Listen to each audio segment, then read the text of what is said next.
So in our particular industry, we were very focused in one market, which was inner city, in revitalizing neighborhoods that were forgotten. This is a very interesting concept that was happening all around the United States. And many people didn't realize in the short term what was happening simultaneously around the country. Because if you think about it, in the earlier part of the century, well, mid-century, as people started migrating to the suburbs, the inner cities became almost obsolete and forgotten. So all of a sudden, in the 80s, people are starting to want to come back to the inner city. And this is when we started our business, when it started to be trendy again. Perhaps we came in a little earlier, before it was trendy. We were some of the pioneers that started building in areas that were transitional and that were not very appealing or attractive. They were borderline scary, but the locations were amazing. You were in the downtown, you were in the hip neighborhoods that where all the activity and restaurants and bars and the fun things were happening. And there was a new generation of home buyers that wanted to be close in, that didn't want the commute time and didn't want the suburbs. So our timing was right, but the speculation was there.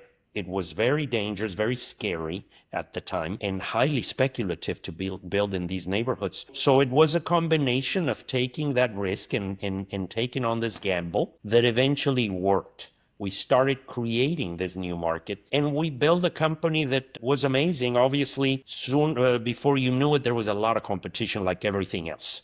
There are businesses where you get to be the only one. You would have to invent something or come up with an amazing concept. But in the normal businesses that I've been involved with, there's been tremendous competition all the time. Right. Yeah. I mean, if there's profit and money to be made, other people are going to want to get some of that for sure. There are more people attempting to be successful at just about every type of industry than the actual opportunities. So the only way to really differentiate yourself is to outwork people, to put more sacrifice and more time and more effort than the rest of the people that are in the same industry. There is no other way. And the good news to those who are willing to put up with it is that not everyone has that passion. This is part of the message. If you don't have that intention, that reason behind what you're doing, and that you will move on, if you're just focusing on making money and you just jump into an activity because you see an opportunity rather than you see a desire to do something right, there's a good chance that you're going to eventually walk away once things get difficult. And that's where the opportunities are. I think that's a really good point. And I think what you can also speak to is because you've done multiple businesses, right, over your entrepreneurial journey, that you can have that passion for a business or to help, and it can evolve and it can become something else and a different passion over time.